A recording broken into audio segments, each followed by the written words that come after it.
بسم الله الرحمن الرحيم الرحمن علم القرآن خلق الإنسان علمه البيان الشمس والقمر بحسبان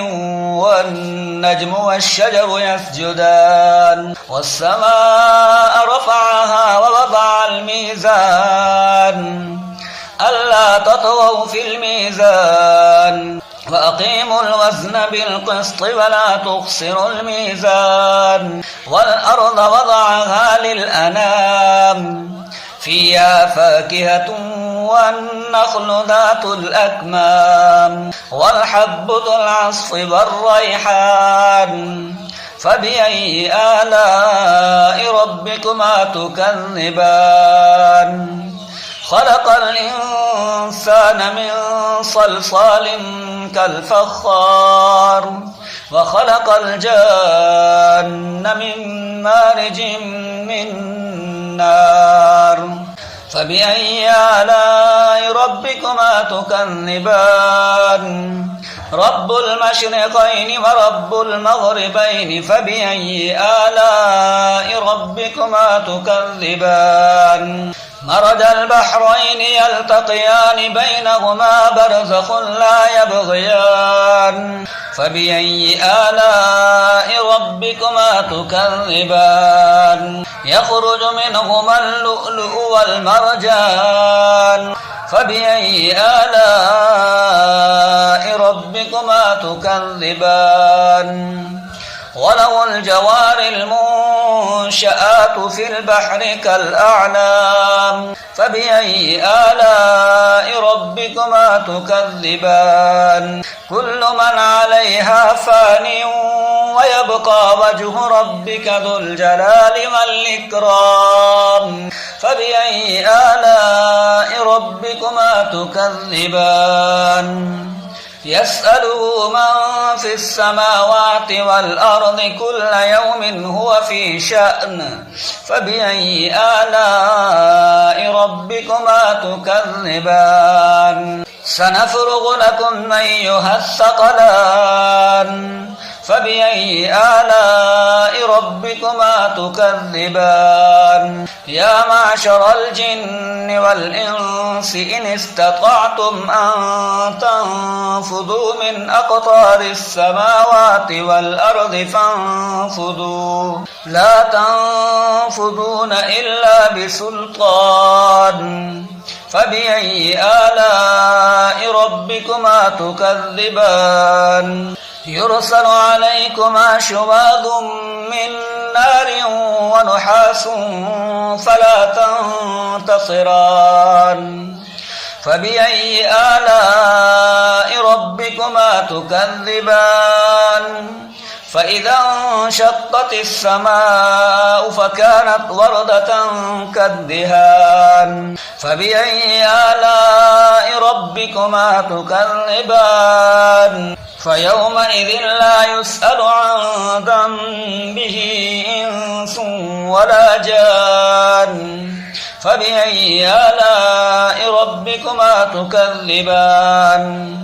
يعرف المجرمون بسيماهم فيؤخذ بالنواصي والأقدام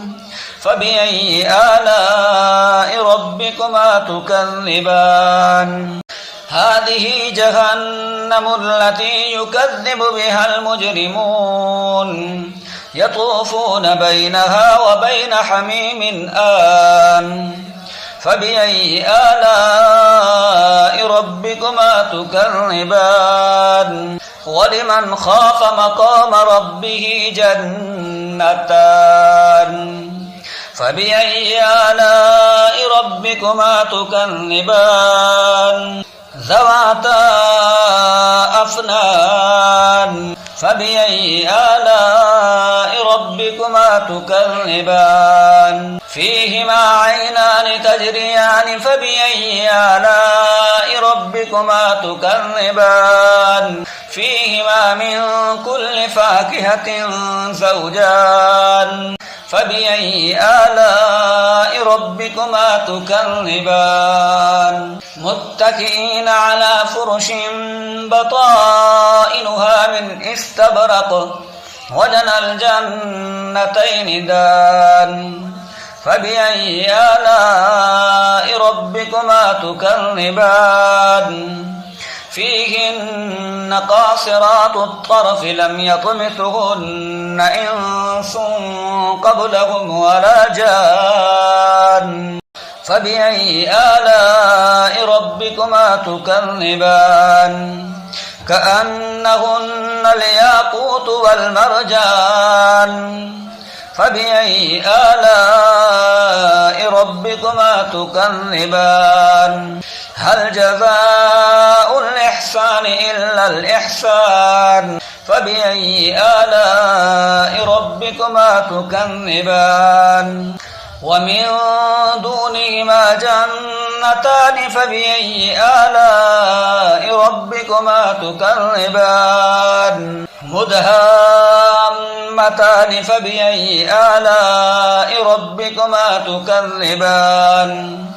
فيهما عينان نضاختان فبأي آلاء ربكما تكذبان فيهما فاكهة والنخل ذات الأكمام فيهما فاكهة ونخل ورمان فبأي آلاء ربكما تكذبان فيهن خيرات حسان فبأي آلاء ربكما تكذبان حور مقصورات في الخيام فبأي آلاء ربكما تكذبان لم يطمثهن إنس قبلهم ولا جان فبأي آلاء ربكما تكذبان متكئين على رفرف خضر وعبقري حسان فبأي آلاء ربكما تكذبان تبارك اسم ربك ذي الجلال والإكرام